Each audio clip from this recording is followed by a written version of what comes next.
Content creator व्हायचं आहे, पण सुरुवात Instagramवरून करायची की यूट्यूबवरून? हा प्रश्न मलाही पडला होता. नमस्कार मंडळी, हाऊसवाईफ ते कंटेंट क्रिएटर या एपिसोडमध्ये पुन्हा एकदा तुमच्या सगळ्यांचं खूप मनापासून स्वागत आहे.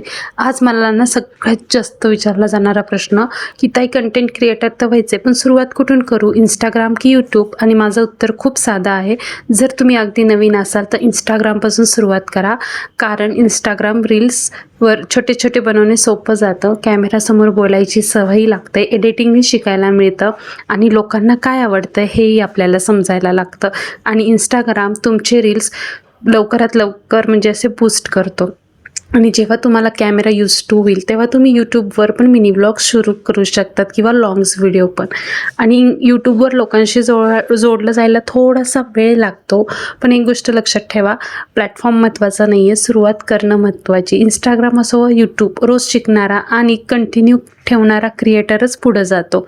आणि हो, सुरुवातीला महागडा कॅमेरा, महागडा माईक, मोठा सेटअप घेण्याची काही गरज नाही. एक मोबाईल आणि सुरुवात करण्याची हिंमत एवढंच पुरेसं आहे. असो, माझाही प्रवास अगदी साधा सोपा आहे, छोट्या छोट्या पावलांनी सुरू झालेला आहे. माझ्याकडे अजूनसुद्धा कुठलाही प्रकारचा सेटअप नाही आहे, ट्रायपॉड नाही आहे, माईक नाही आहे, कॅमेरा नाही आहे किंवा रिंग लाईट वगैरे काहीच नाही. हां, पण मला करायचं आहे आणि ज्यावेळेस आपली 10K फॅमिली कंप्लीट होईल त्यावेळेस मी ह्यातली एक गोष्ट तर नक्की घेईन. सो आजचा बेत तर बघू शकतात. आज होती संकष्टी चतुर्थी, त्याच्यासोबत मस्त असं काही काही बनवलं. दिवस पण खूप छान गेला. तुम्ही कुठून सुरुवात करणार आहात नक्की सांगा. Bye bye.